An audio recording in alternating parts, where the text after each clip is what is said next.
Christine Pawłowska, l'étoile discrète d'Alès. Il y a des écrivaines qui occupent la scène et puis, il y a celles qui passent, comme une étoile filante.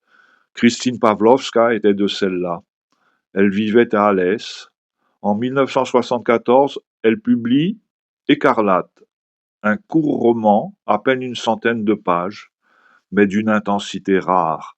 La critique littéraire s'enthousiasme aussitôt. Le Figaro littéraire, Le Point, de grandes voix de la littérature, saluent la naissance d'un talent singulier. Et puis, presque aussitôt, le silence. Pas de carrière littéraire, pas de suite attendue. Christine Pawłowska se retire. On dira plus tard qu'elle se protégeait, que l'écriture l'exposait trop. Elle publiera encore Sous-sol, discrètement, avant de disparaître peu à peu du paysage littéraire. À Alès, pourtant, certains n'oublient pas. Auguste Roustan, libraire emblématique de la ville, s'en souvient.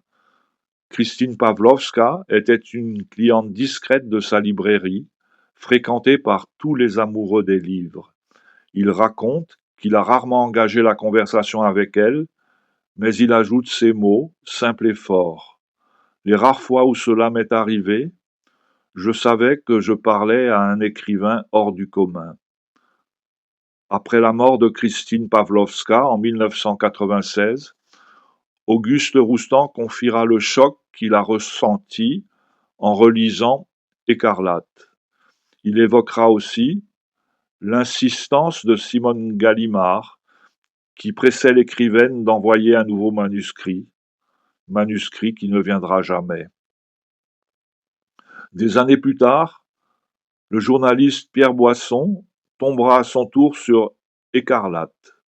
Intrigué par ce silence, il mènera l'enquête, remontant le fil d'une vie, volontairement tenue à l'écart de la lumière. Christine Pawłowska est devenue Christine Kujawa. Elle a vécu, elle a enseigné, elle a choisi la discrétion. Elle repose aujourd'hui au cimetière d'Alès. Sur sa tombe, quelqu'un a déposé le livre de Pierre Boisson. Geste simple, geste fidèle, certaines étoiles ne brillent qu'un instant, mais leur lumière, elle, demeure.